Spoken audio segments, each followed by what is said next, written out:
Madam, જેવી રીતે આપનો જન્મદિવસ છે એના બ્લડ ડોનેશનનો કાર્યક્રમ રાખવામાં આવ્યો છે, એમના ઉપલક્ષમાં ખુશીમાં તમે શું કહેવા માગશો? મારું નામ સુમિત્રા ખેરનાર, વેલકમ ગુજરાતી પેપરની સહતંત્રી. આજે અમે જે બ્લડ કેમ્પનું આયોજન કરેલ છે, આ અમારા જે ઇન્ડિયન પ્રેસના જે મારા ભાઈઓ છે અને મારી વેલકમ ગુજરાતની ટીમ અહીંયા આજે બહુ સરસ રીતે અને બહુ મહેનતથી અહીંયા હાજર થઈ છે. વડોદરા એસએચજી હોસ્પિટલ જે સરકારી હોસ્પિટલ છે, વડોદરા જિલ્લામાં જે સરકારી હોસ્પિટલ આવેલ છે, એમાં હું આ બ્લડ કેમ્પનું આયોજન કરેલ છે. આજે મારા જન્મદિવસ નિમિત્તે અમે આ આયોજન રાખેલ છે.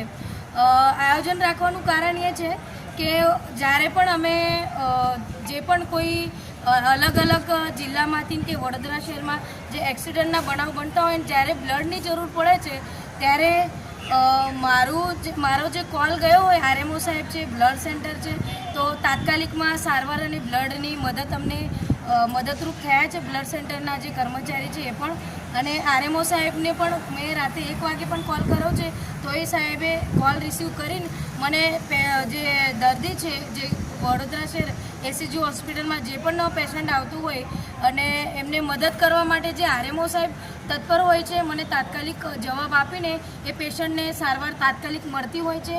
એ અનુસંધાને મેં આજે બ્લડ કેમ્પ રાખ્યો છે. આજે મારો જન્મદિવસ છે, એ નિમિત્તે આ બ્લડ કેમ્પનું આયોજન રાખ્યું છે. તમે સંદેશ શું કહેવા સંદેશ માંગશો? બસ હું એક જ સંદેશ આપવા માંગીશ કે આપણે મીડિયા મિત્રો છે અને દેશની સેવા માટે આપણે સતર્ક રહીએ છીએ. મીડિયા એટલે દેશની ચોથી જાગીર અને દરેક જગ્યાએ મીડિયા પહોંચતી હોય છે. અને એ રીતે હું સંદેશ આપીશ કે આપણે જેટલી સેવા થાય એટલી સેવા કરવી જોઈએ. અને મીડિયા તો કરતી જ હોય છે, બધા જ ઘરની અંદર હોય છે, પણ મીડિયા રોડ રસ્તા પર દરેક જગ્યાનું કવરેજ કરતા હોય છે. અને જે મહેનત મીડિયાની છે, મને એવું લાગે છે કે કોઈ પણ પ્રકારની જે સંસ્થા હોય કે કોઈ પણ અધિકારી જે મીડિયા મહેનત કરતી હોય દેશની સેવા માટે, એ કોઈ નથી કરતું. એટલે હું મીડિયાનું ખૂબ ખૂબ આભાર માનું છું.